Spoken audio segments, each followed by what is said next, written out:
পাকিস্তানে খেলতে না গেলে কি হবে ভারতের? আগামী বছরের ফেব্রুয়ারিতে পাকিস্তানে অনুষ্ঠিত হতে যাচ্ছে আইসিসি চ্যাম্পিয়ন্স ট্রফি। তবে ভারত কি পাকিস্তানে খেলতে যাবে?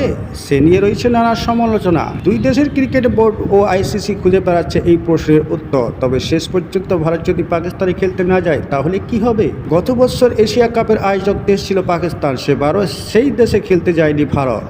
যার জন্য টুর্নামেন্ট হয়েছিল হাইব্রিড মডেলে। আয়োজক দেশ হলো ফাইনাল সহ ভারতের সবগুলো ম্যাচ অনুষ্ঠিত হয়েছিল শ্রীলঙ্কায়। খুব সম্ভবত এবার পাকিস্তান খেলতে যাবে না ভারত, যার জন্য এবার আলোচনায় আসছে হাইব্রিড মডেল। সম্ভবত বিকল্প ভিন্ন হিসেবে শ্রীলঙ্কা সংযুক্ত আরব আমিরাতকে বিবেচনা করা হচ্ছে। তবে পাকিস্তান অবশ্যই নিজেদের ঘরের মাঠে পুরো টুর্নামেন্ট হবে ধরেই খসড়া সূচি করেছে।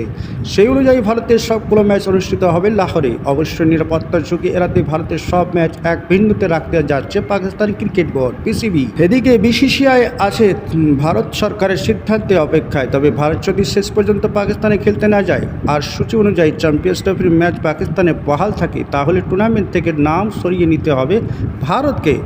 আর তাতে কপাল খুলবে শ্রীলঙ্কার। ভারত টুর্নামেন্ট থেকে নাম সরিয়ে নিলে তখন সুযোগ পাবে শ্রীলঙ্কা। গত বছর ভারতে অনুষ্ঠিত হওয়া ওয়ানডে বিশ্বকাপের শীর্ষ 8 দল চ্যাম্পিয়ন্স ট্রফির টিকিট পেয়েছে।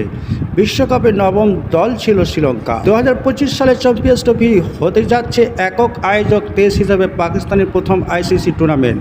এর আগে 1996 ও 1987 সালের ওয়ানডে বিশ্বকাপ যৌথভাবে ভারত ও শ্রীলঙ্কার সঙ্গে আয়োজন করা হয়েছিল পাকিস্তানে। 2011 সালে ওয়ানডে বিশ্বকাপ শ্রীলঙ্কা ভারত বাংলাদেশের সঙ্গে স্বাগতিক দেশ ছিল পাকিস্তান, কিন্তু নিরাপত্তা ঝুঁকির কারণে পাকিস্তানের ম্যাচগুলো শ্রীলঙ্কা, ভারত ও বাংলাদেশের মধ্যে ভাগ করে দেওয়া হয়েছিল। ভারত সর্বশেষ পাকিস্তান সফর রয়েছে 2008 সালে। দুই দলের দ্বিপাক্ষিক সিরিজও হয়েছিল সর্বশেষ 2013 সালে। সেবার 3টি ওয়ানডে খেলতে ভারত সফর করেছিল পাকিস্তানে। এরপর থেকে আইসিসি ও এসিসি টুর্নামেন্ট ছাড়া আর কোনো ম্যাচ খেলে না ভারত ও পাকিস্তান।